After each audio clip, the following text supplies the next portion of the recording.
So companies in private sector and public sector today plan with mostly a financial outcome in mind over a 3-year or a 5-year cycle. But think about what we really need as a community, as a world, as an industry for climate change to really take impact.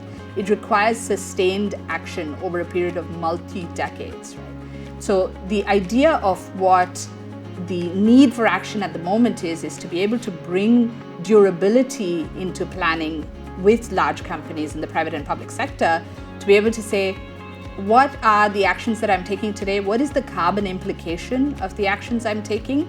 And how do I make decisions that not only solve for financial outcomes, but how can it also solve for climate outcomes?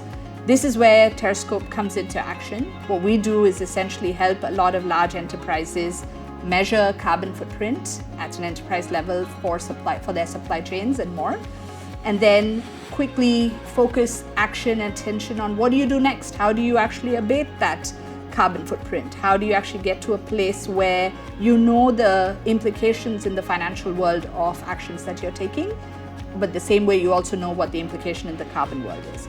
So we help companies measure carbon footprint. So you have carbon footprints generally made of Scope 1, Scope 2, and Scope 3. So Scope 1 and 2 are things that are generally outcomes, carbon outcomes or emission outcomes from what you directly own and operate and lease. Scope 3 is essentially tied to what is indirect emissions that you inherit from your supply chain. And this is what Terrascope tries to help with using data science and machine learning. Technology can help in 2 ways, right? There's the first element of technology, which is automation, data science, digital technology, being able to take vast streams of data and be able to automate a lot of processing of this data to get to what is the equivalent in emissions, for instance. But there's a whole other piece of technology, which is really what I call hard technology, which is, who can actually generate sustainable aviation fuel at scale at the right price? Who can actually do direct carbon capture from the atmosphere at scale at the right price? Or who's generating a clean form of hydrogen that can be a great augmentation to renewable energy? You need both those types of technology today, and it's in a way the imperative for the world today to be able to innovate fast enough to get us there.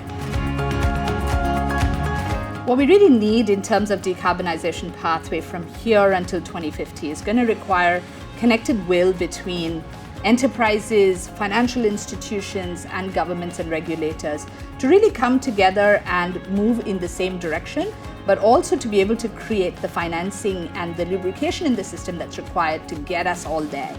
If you think about what that means today, it means that financial institutions start to think about lending or funding or grants with not just a financial return in mind, but balancing the equation between financial return and the impact on environment. And that necessarily doesn't have to be concessionary, but has to be in view of how decisions are being made. The second piece is with increased amount of technology to bring transparency into decision making. How do you then use that to reduce the risk associated with investments as we go from brown to green in our investment philosophy?